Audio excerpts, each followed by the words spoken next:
Today television. I am Siddharth Zarabi and we are live from the India Today Group studios at the G20 Summit at the International Media Center, and with me now a very prominent guest, Mr. Gilbert Houngbo, the Director General of the International Labour Organization, also the former Prime Minister of Togo. Welcome, and welcome to India. Welcome to India Today. I want to begin by asking you not about the ILO, because I have a few questions, just so that our viewers can get to know from you the reaction of someone like you to the inclusion of the African Union in the G20. Now the G20 is G21, sir. No, first of all, I believe as an African is an opportunity for me to express our appreciation to the G20 in accepting the African Union. As you know, African Union and its commission, the Commission for the African Union Commission, all of them are really thriving to bring the African population, the continent, out of poverty. And when we talk about fighting inequalities, to have the G20 have a major player, which is the African Union, in addition to South Africa being a member of the G20, is quite critical. Moving forward, one thing is to have African Union being admitted.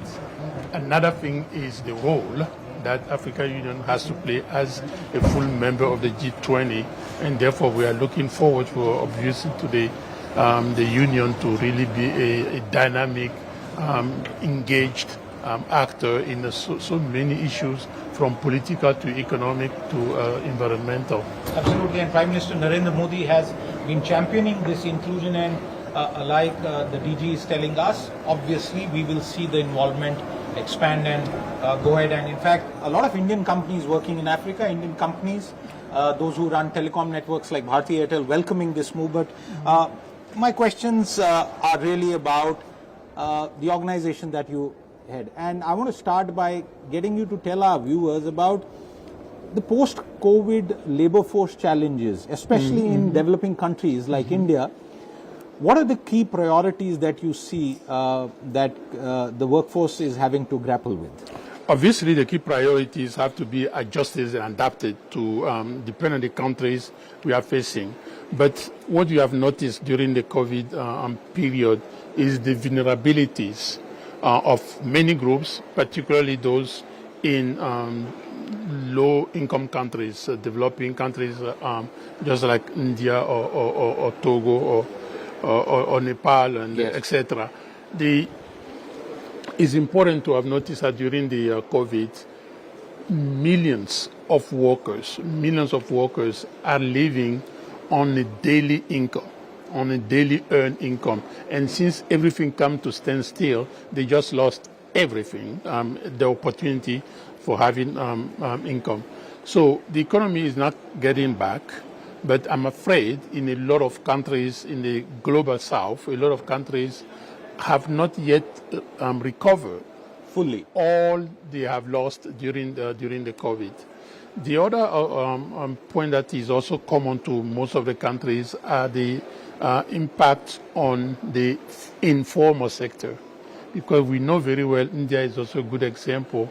In a lot of countries, more than 2/3 of the economy is coming from the informal sector, which has been hit hard.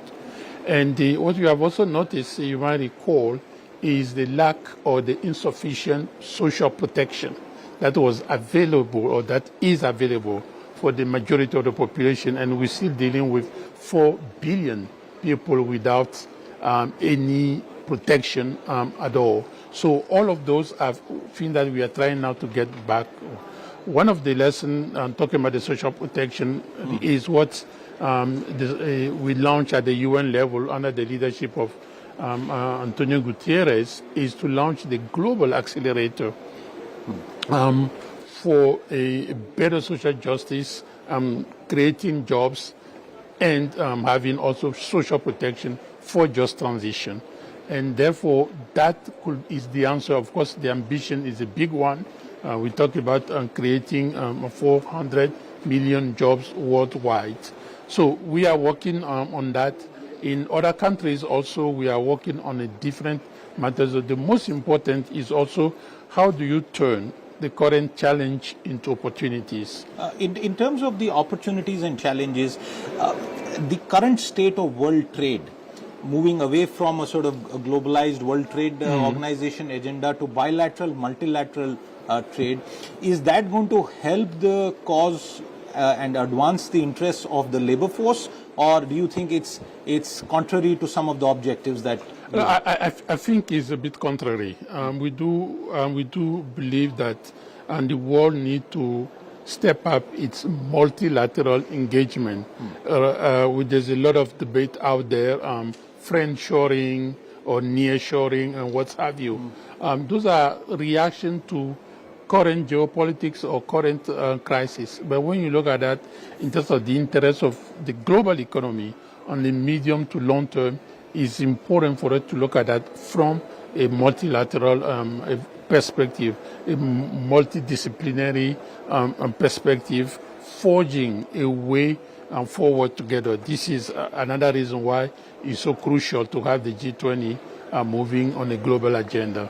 I want to ask you about the technology-led challenges and changes that are happening. You know, somebody on the show yesterday called this period a period of technology-led diplomacy, and India's been playing a big role in that. But my question is about automation, about artificial intelligence at a global level, because you're the DG of the ILO. Do you think this poses a serious concern to massive job creation that is required, especially in the global south?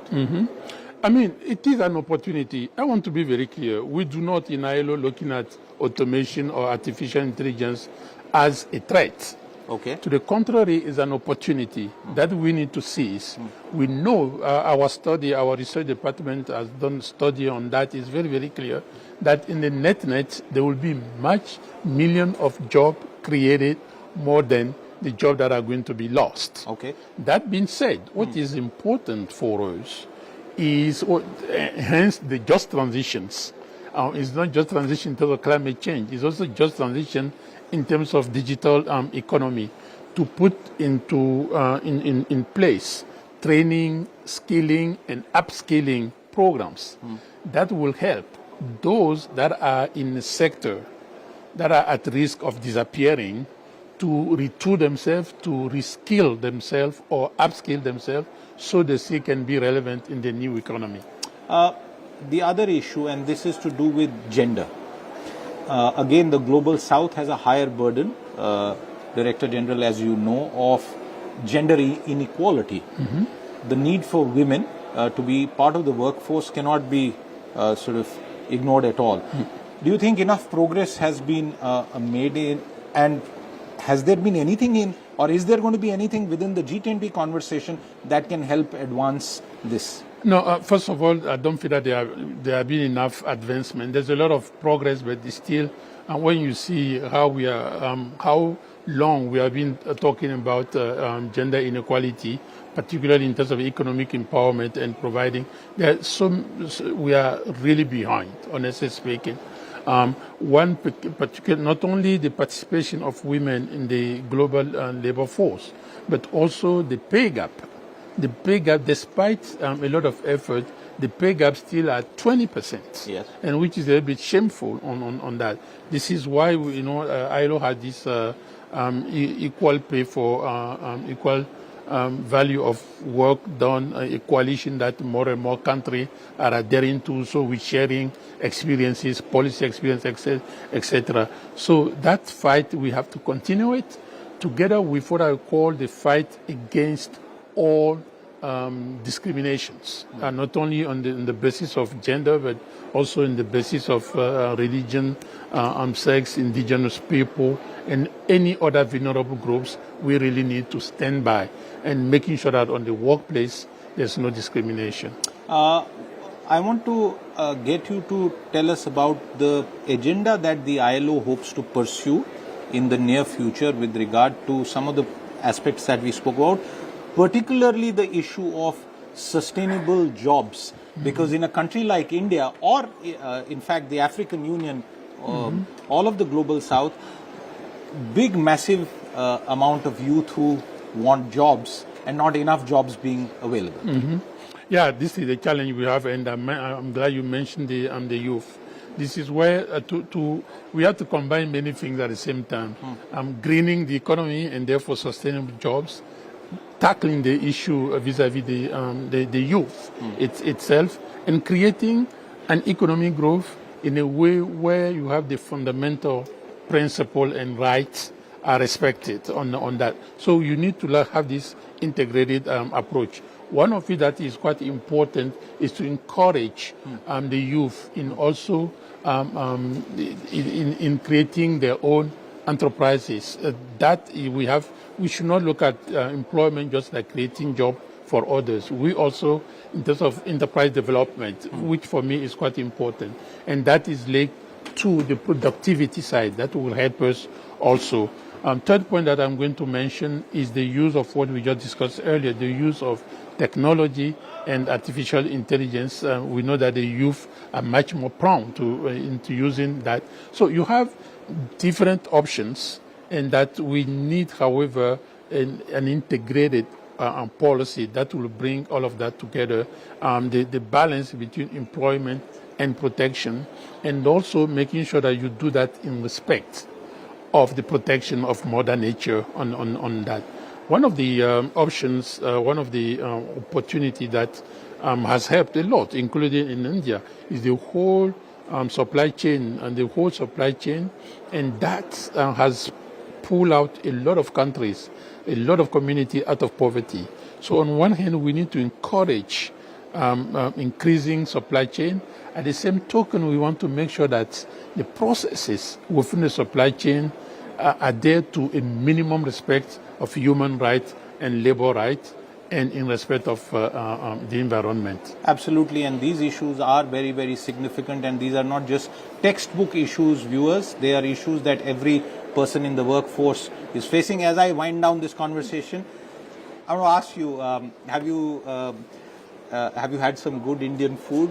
You want to tell our viewers about your experience here at the G20 since you arrived? I mean, tell me, I can't come to Delhi without tasting very fresh Indian food, and I'm a lover of very different taste and different spice, depending on the regions as well. I was here in July, and wow. It's and so you can make sure that that's the only food I want to eat until I leave. And with the inclusion of the African Union, we started this conversation with that. Will we be able to say India, Africa, bhai bhai? That word is really about better brotherly relations between the African nations and the Indian subcontinent. I mean, that's a relation which is historical. I can see it only increasing, and I think Prime Minister Modi, and I want to express my appreciation and thanks, really want to make sure that during the India presidency, this and the admission of AU get materialized, and I think Africa is sensitive to that.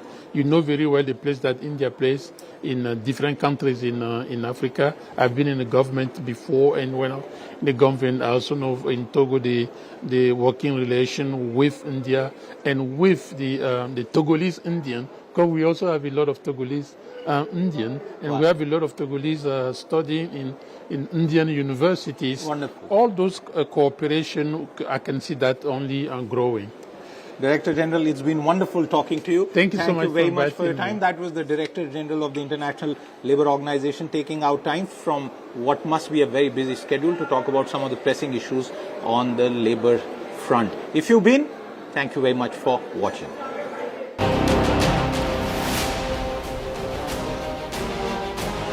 India leads G20 Power Meet. Top world leaders in Delhi.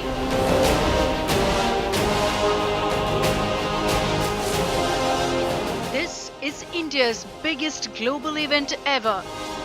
Delhi चमकते हुए हैं और G20 की तैयारी काफी अच्छी है. India gives Global South a voice. The spotlight is on Prime Minister Modi's leadership. Namaste G20.